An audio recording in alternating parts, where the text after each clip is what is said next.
एक मामले में उनकी तारीफ करता हूँ मैं, ट्यूशन कोचिंग कराने वालों को, तो वो ईमानदार बहुत है। किसी बच्चे को अगर खड़े होने में दिक्कत हो रही है तो आप उसको व्हील चेयर नहीं पकड़ा सकते हो, उसको गिरने दो।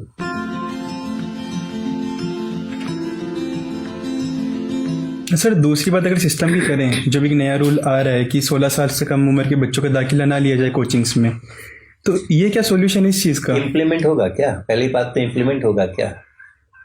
कोचिंग कराने के लिए अगर पेरेंट्स बेताब है और कोचिंग देने के लिए अगर बिजनेस पर्सन्स बेताब हैं, तो क्या आप रूल बना करके रोक सकते हो? तो लोग तो इसे प्राइवेट में करना पड़ेगा ना फिर। हाँ, तो ये जो है ना, ठीक है, आपके जो बड़े बड़े जायंट्स फिट जेई और वो सब हैं, उन सब के ऊपर आप नकेल कर सकते हो, लेकिन गली गली में जो खुल रखे हैं उन पे क्या नकेल कर सकते? मैं पटना में जाता हूँ, पटना में मैं रहता हूँ, एक संतोष कुमार हमारे मित्र हैं, उनके घर पे रहता हूँ, प्रोफेसर है वहाँ पे। तो सड़क के एक पार उनका घर है, उसके दूसरे पार जो घर है उसका जो बाउंड्री वॉल है उसके ऊपर एडवर्टीजमेंट है, coaching classes, nursery to class 5, इतने बजे से इतने बजे तक, सीबीएसई पैटर्न पर आधारित। अब बताओ, वो घर घर के अंदर में लोग खोल रहे हैं और चल रहा है उनका, तो कानून क्या कर लेगा?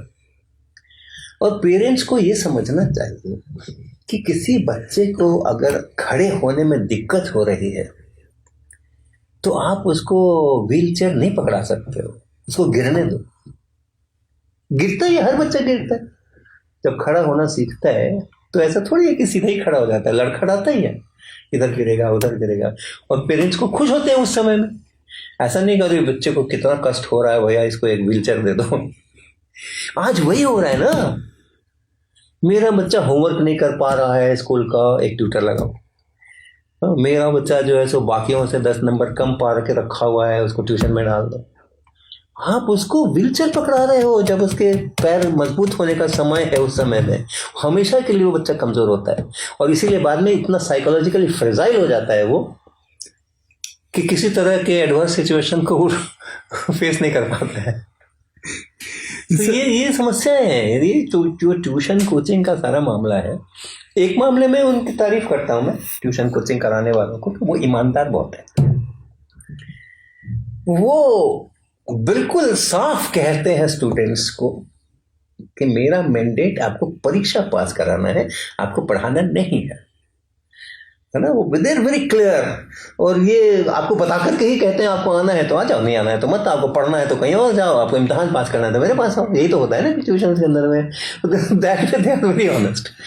लेकिन अगर इम्तिहान पास कर गए और लर्निंग नहीं की, सीखा नहीं, पढ़ा नहीं, इम्तिहान पास कर गए, विभिन्न प्रकार की जो उनकी तकनीक्स होती हैं इम्तिहान पास करने और कराने की, sort of illegal ways, sort of illegal ways, रट लो, याद कर लो, 1000 सवाल बना लो, कोई ना कोई तो मैच कर ही जाएगा, पैटर्न्स रटवा दिए, दीज आर लीगल मेथड्स।